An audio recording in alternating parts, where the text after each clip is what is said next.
የማህፀን መውጣት ቀዶ ጥገና የሴትን ህይወት ለመታደግ ሲባል እንደ መጨረሻና ብቸኛ የደህንነት አማራጭ ሆኖ ሲገኝ የሚወሰድ ትልቅ እርምጃ ነው። ሰላም፣ ዶክተር ኤሌና እባላለሁ። ዛሬ ለማህፀን መውጣት ቀዶ ጥገና የሚዳርጉን ዋና ዋና ምክንያቶች ምን እንደሆኑ እንመለከታለን። ስለ ራሷ ጤንነት ጠንቅቃ የምታውቅ ሴት ለመሆን ቻናሉን ሰብስክራይብ በማድረግ ቤተሰብ ሁኑ። ቀጥታ ወደ ርዕሳችን ስንገባ ለማህፀን መውጣት ቀዶ ጥገና የሚዳርጉ ብዙ ምክንያቶች ቢኖሩም ነገር ግን በዋነኝነት ለማስረዳት በሚመች መልኩ በሶስት በኩል ከፍዬ ለማስረዳት ሞክራለሁ።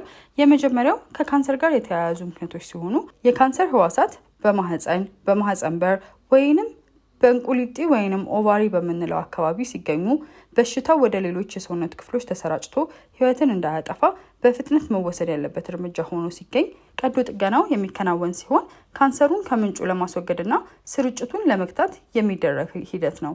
ሁለተኛው ስር የሰደዱና ካንሰር ያልሆኑ የማህፀን ችግሮች ሲኖሩ ነው። እነዚህ የካንሰር አይነት ያልሆኑ ነገር ግን ማህፀኑ ላይ በማደግ ወይም በመስፋፋት ከፍተኛ ህመም፣ ሊቆጣጠሩት የማይቻል ደም መፍሰስና የዕለት ተዕለት ኑሮን የሚያውኩ ከባድ ችግሮች ሲፈጠሩ ነው። እነዚህም ፋይብሮይድስ፣ ኢንዶሜትሪዮሲስ፣ አዲኖማዮሲስ የመሳሰሉ ሁኔታዎች ናቸው።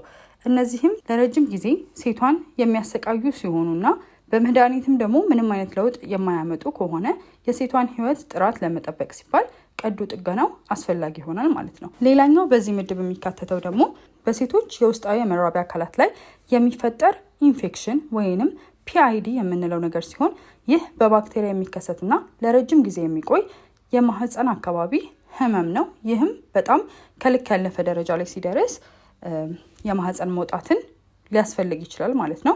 ከባድ የደም መፍሰስ፣ የማህፀን መንሸራተት፣ ከዚህ በፊት ቪዲዮን ስለሰራሁት ዩትራይን ፕሮላፕስ የሚለው ቪዲዮ ሄዳችሁ ማየት ትችላላችሁ።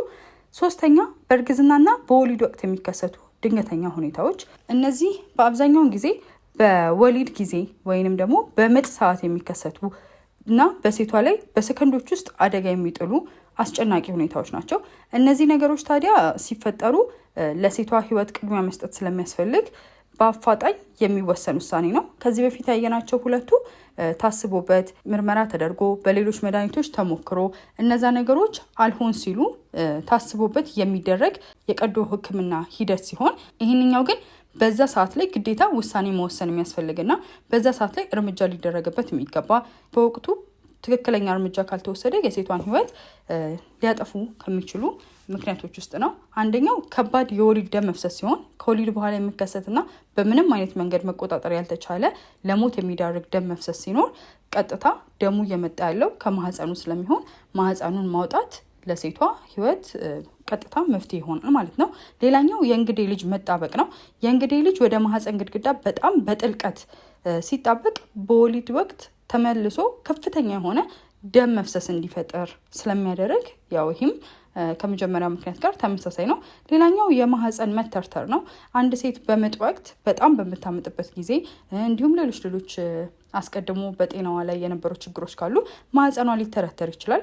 ይህም ደግሞ ማህፀኑ ሲተረተር ወይንም ሲሰነጠቅ በጣም ለህይወት አስጊ የሆነ ድንገተኛ አደጋ፣ ኢንፌክሽን ወዘተ ይፈጥራል። ስለዚህ በእንደነዚህ አይነት ወቅቶች ላይ ያለምንም አይነት ቅድመ ሁኔታ ቶሎ ተብሎ የሴቷን ህይወት ለማዳን ሲባል ግዴታ ማህፀኑን ማስወገድ ያስፈልጋል ማለት ነው። ይህ መረጃ ያው ለመረዳት ያህል ብቻ እንድታውቁት ነው። ከዚህ በፊት የማህፀን መንሸራተት የሚለውን ቪዲዮ ስለሰራሁኝ መውጣትና መንሸራተት ልዩነት እንዳላቸው ለማስረዳት የሰራሁት ቪዲዮ ነው። ማንኛውም ምልክት ያው ሲሰማ በአቅራቢያ ከሚገኝ ሕክምና ቦታ ላይ ሄዶ መታየት አስፈላጊ ነው። ምክንያቱም ሁልጊዜም ቢሆን በቀላሉ ሊታከሙና ሊድኑ የሚችሉ ነገሮች በመዘግየትና ጊዜ በመውሰድ ጉዳት ሊያመጡ ስለሚችሉ ሁሌም ቢሆን ለጤናችሁ ቅድሚያ ስጡ። እህቶች እንግዲህ ይህንን ቻናል ከወደዳችሁት ላይክ፣ ሼር፣ ሰብስክራይብ በማድረግ ቤተሰብ ሁኑ። በቀጣይ ደግሞ ስለ ማረጥ ምልክቶች ወይንም የሜኖፖዝ ምልክቶች የሚለውን ቪዲዮ የምሰራ ይሆናል። ስላዳመጣችሁኝ አመሰግናለሁ። መልካም ጊዜ